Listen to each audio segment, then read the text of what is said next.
Olá, nós somos alunos Thaís, Núbia, Gabriel, Lucas, Osiele, Maria e Rian, da turma de Agronomia da UEMS, da Unidade Mundo Novo, e o nosso projeto de extensão da matéria de Química Geral e Orgânica é sobre análise química dos solos.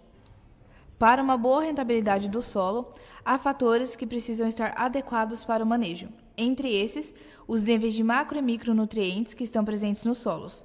Caso estes níveis não estejam apropriados para o plantio ou o que for feito com a área analisada, há maneiras de corrigir ou deixar o mesmo mais apto para o manejo, através da adubação, a calagem ou a correção da acidez do solo. Com isso, é aí que entra a importância da análise química do solo. Se o produtor faz tudo correto, analisar o solo de todas as maneiras disponíveis e identificar o que falta ou o que precisa para melhorar a fertilidade do mesmo, ele, em um futuro próximo, pode evitar um prejuízo por não ter feito a análise química do mesmo, aumentando assim a produtividade, a fertilidade e poupando futuros gastos. Olá, eu sou o Rian Pimenta e eu falarei sobre o que é análise do solo. A análise química do solo é uma importante ferramenta para a obtenção de uma satisfatória produção agrícola. Esse serviço consiste em determinar, por exemplo, os parâmetros de fertilidade do solo, quantificando os nutrientes como cálcio, magnésio, fósforo, manganês, potássio, ferro, dentre outros. Uma análise química do solo determina também a presença de alumínio, que em teores elevados constitui um elemento tóxico, prejudicando o desenvolvimento das plantas, fator este que indica a necessidade de gessagem. O nível de matéria orgânica também é estimado na análise química de solo. Este parâmetro indica o teor de carbono, diretamente relacionado à fertilidade do solo, por representar considerável capacidade de retenção de nutrientes. Olá, eu sou a Núbia e vou falar sobre os principais objetivos da análise do solo. Esses objetivos são identificar fatores limitantes de rendimento de cada propriedade, indicar a capacidade do fornecimento de nutrientes do solo, servindo de ponto de partida para o uso da recomendação de fertilizante calcário, identificar e entender a variabilidade natural da sua fazenda, monitorar a fertilidade do solo e as tendências a longo prazo, de forma que os programas de manejo dos nutrientes possam ser ajustados para atender às metas. Ou seja, com a análise do solo, é possível estabelecer correções nutricionais do solo e, com isso, promover a melhoria e manutenção da fertilidade, levando a um aumento expressivo na produtividade das culturas e qualidade de alimentos. Além do fornecimento dos nutrientes, a análise do solo é fundamental para a correta correção do pH, permitindo assim uma melhor disponibilidade dos nutrientes para as plantas. Oi, meu nome é Lucas e eu vou falar sobre os tipos de análise química do solo. A primeira é a análise química completa. A análise química completa é o tipo de verificação que é feita quando é necessário que sejam avaliados todos os macronutrientes e os micronutrientes do solo. Ou seja, o dimensionamento é em cima de todo o nutriente que a planta necessita em grande quantidade, que é macronutriente, e também os que são necessários em doses menores, que são os micronutrientes. Agora eu vou falar sobre a análise química básica.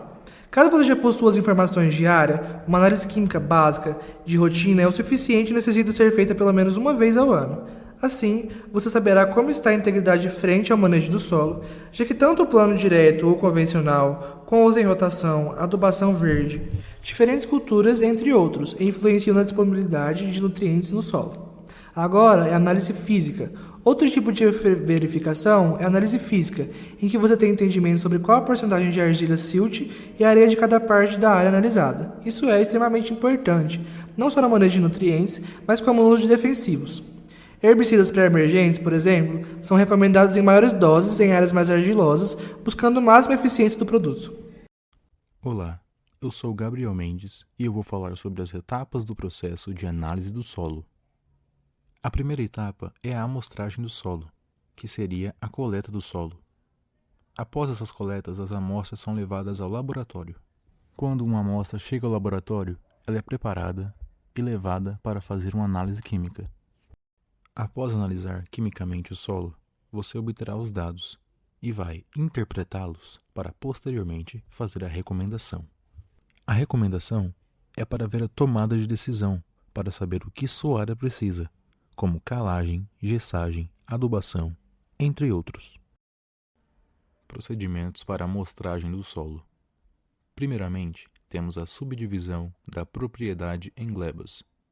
Antes da coleta das amostras, a área deve ser subdividida em glebas, ou seja, nas áreas onde serão coletadas as amostras. Na subdivisão, deve ser levados em consideração os seguintes aspectos: posição no relevo, cor do solo, textura do solo, histórico de uso e manejo, drenagem da área, entre outros. A seguir, temos a coleta das amostras de solo. Nas glebas devem ser coletadas pelo menos 20 subamostras ao acaso, caminhando-se em zigue-zague de forma a percorrer toda a área e misturadas em recipiente limpo para a retirada de cerca de 300 gramas de solo, que deve ser acondicionado em saco plástico limpo, identificado com o nome do proprietário, a data de coleta, gleba, profundidade de coleta, cultura e outras. A seguir, temos a profundidade de amostragem. A profundidade de amostragem varia conforme o tipo de cultura, anual e perene, e sistema de cultivo, convencional e plantio direto. Para a maioria das culturas anuais, a profundidade de coleta deve ser de 0 a 20 centímetros, enquanto as culturas perenes de 0 a 20, 20 a 40 e 40 a 60 centímetros. As coletas nas profundidades de 20 a 40 e 40 a 60 centímetros permitem detectar barreiras químicas ou físicas que comprometem o crescimento radicular, com consequente restrição à absorção de água e nutrientes. A seguir, temos a época e frequência de amostragem. A época ideal para as culturas anuais é o início do período da seca, cerca de 3 a 4 meses antes do plantio, e para as culturas perenes, logo após a colheita. A frequência de amostragem na mesma gleba é variável, devendo ser repetida em intervalos que podem variar de 1 a 4 anos, e com amostragens anuais em glebas cultivadas intensivamente e com altas produtividades. A seguir, temos as ferramentas para amostragem. A coleta das amostras podem ser realizadas com diversos amostradores: trado de rosca, trado calador, trado holandês, pás, enxadão, baldes, entre outros. Olá, eu sou a Maria e eu vou falar os benefícios da análise do solo.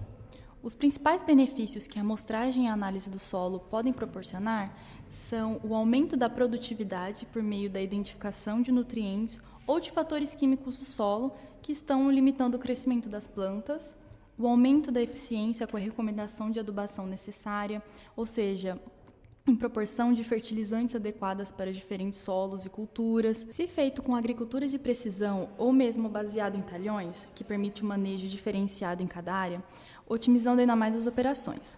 São análises rápidas e, em geral, de baixo custo. Olá, eu sou a Osiele Maiani e irei apresentar como se deve interpretar uma análise de solo. Após efetuar a análise laboratorial das amostras de solo coletadas, cabe a um profissional capacitado realizar a interpretação da análise, para que se possa tomar decisões de como a área deve ser manejada e quais práticas devem ser adotadas, como, por exemplo, as práticas de adubação e calagem. Os principais pontos que devem ser analisados são o tamanho de partículas do solo, que são areia, silt e argila, sendo que essas informações elas são obtidas através da análise física do solo e não da química, mas é importante realizá-la pois ela tem como objetivo caracterizar a textura do solo da área a ser analisada.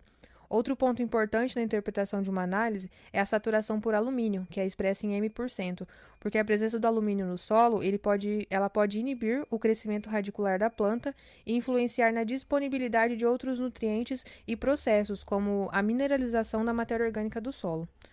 Uma análise de solo também contém a saturação por bases, que é expressa em V%. Ela é a proporção da capacidade de troca catiônica, a CTC, ocupada pelas bases, e o conhecimento dessa porcentagem da análise de solo é muito importante para conhecer o nível da fertilidade do solo. A CTC também é um ponto a ser analisado, sendo que ela é a capacidade de troca catiônicas, um dado muito importante considerado no manejo da adubação.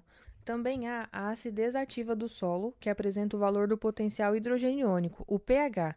A acidez ativa do solo é a concentração de hidrogênio em solução do solo. Outro item importante é o hidrogênio mais alumínio, que representa a acidez potencial ou total e é a acidez trocável e não trocável do solo. Também deve-se observar o item SB, que é a soma de bases, onde soma-se os teores de potássio, cálcio, magnésio e sódio. Além desse, outro item importante na interpretação da análise são os teores nutricionais de matéria orgânica, cálcio, magnésio, potássio, fósforo, dentre outros nutrientes. Aqui nós temos um exemplo dos dados obtidos em uma análise de solo, onde podemos observar que a maioria dos itens citados anteriormente estão presentes nessa análise, como, por exemplo, o pH, o teor de matéria orgânica, de nutrientes como fósforo, potássio, sódio e cálcio. Também podemos observar valores como da soma de bases, de CTC, de saturação por base e outros. Por fim, cabe destacar que cada região tem suas publicações específicas para a metodologia e interpretação das análises de solo. E assim concluímos esse trabalho referente à análise química do solo. Obrigada a todos.